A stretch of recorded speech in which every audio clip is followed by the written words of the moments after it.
Hello students, आपने देखा कि रैखिक उपभोग फलन क्या है।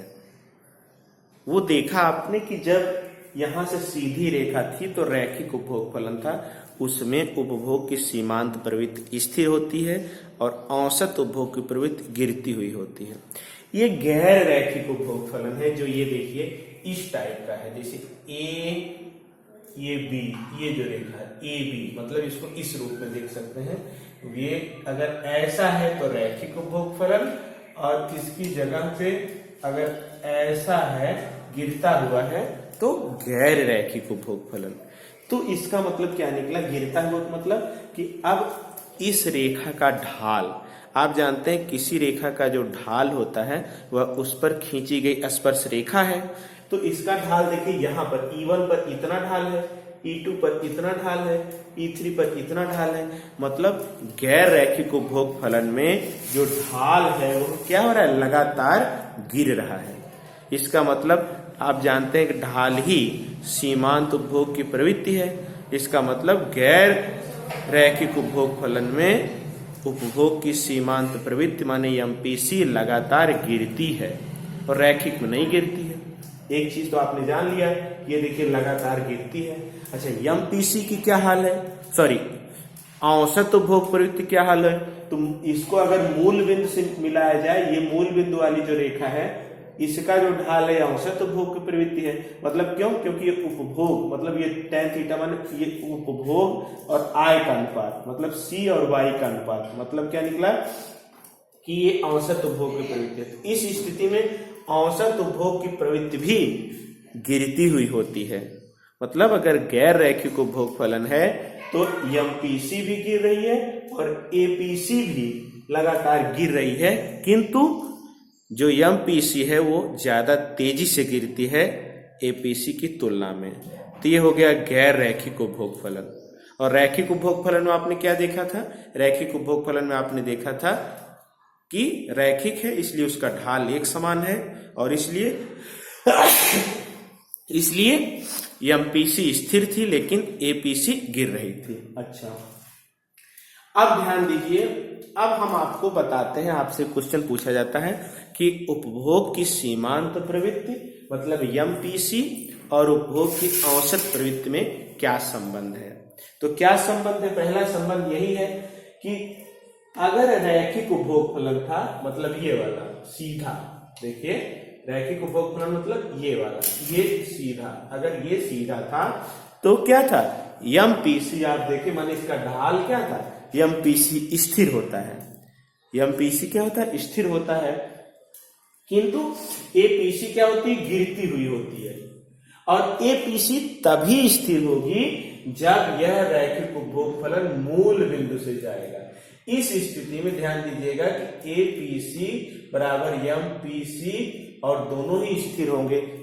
ऐसा दीर्घ काल में होता है जब वह मूल बिंदु से जाता है, लेकिन अल्पकाल में क्या होगा कि जब एमपीसी स्थिर होगा रैखिक उपभोग फलन में और ये यहां से जाएगा, ये स्थिर होगा किंतु एपीसी गिरती हुई होगी। ठीक, दूसरा क्या होगा, गैर रैखिक उपभोग फलन जो अभी मैंने ये बताया, इसमें एमपीसी भी गिरती है, एपीसी भी गिरती है, किंतु एमपीसी की जो गिरने की दर होती है वह एपीसी से तेज होती है। ये अब मैं आपको बताया हूं कि जहां भी सीमांत गिरेगा तो औसत से तेज गिरेगा, सीमांत बढ़ेगा तो औसत से तेज बढ़ेगा। अच्छा, अब एमपीसी स्थिर हो तो एपीसी गिरती है, तभी जब एपीसी गिरती हुई होती, इसमें हमने बताया कि एमपीसी अगर ऐसा है रैखिक उपभोग फलन तो एमपीसी स्थिर है लेकिन एपीसी गिरती हुई होती है, और एपीसी तभी स्थिर हो सकती है जब यह मूल बिंदु से जाए। ठीक, ये उपभोग फलन रेखा मूल बिंदु से जाए, जैसा कि दीर्घकाल में होता है।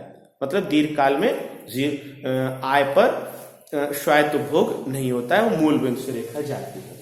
अच्छा, और एमपीसी की जो गिरने की दर होती है हमेशा एपीसी से तेज गिरने की दर होती है। अच्छा, अब आप अल्पकालिक उपभोग फलन में आपने देखा था कि जो अल्पकालिक उपभोग फलन में आपने देखा था ये कैसा होता है, ये इस प्रकार का होता है। सी उपभोग फलन सी, मानिए स्वायत्त उपभोग धन सी वाई, ऐसा उपभोग होता है। अब अगर हम इसका सीमांत निकालें, मतलब उपभोग की सीमांत प्रवृत्ति निकालें, तो डीसी बटा डी वाई ये बराबर कितना होगा, ये तो कांस्टेंट है तो 0 हो जाएगा, और ये 0 हो जाएगा, प्लस ये सी हो जाएगा, और ये हो जाएगा डी वाई बटा,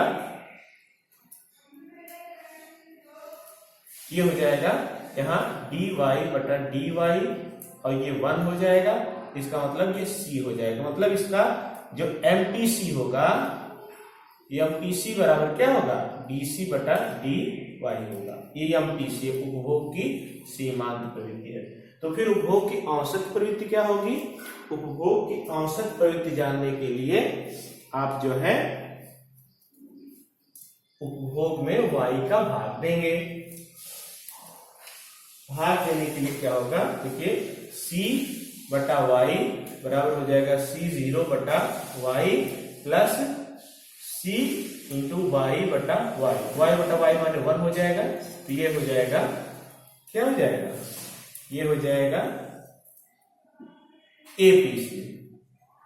एपीसी इसका मतलब क्या निकला कि एपीसी जो है हमेशा ही क्या होता है, एपीसी हमेशा ही एमपीसी से ज्यादा होगा। किसमें ज्यादा होगा, जब उपभोग फलन जो है ये रैखिक उपभोग फलन होगा।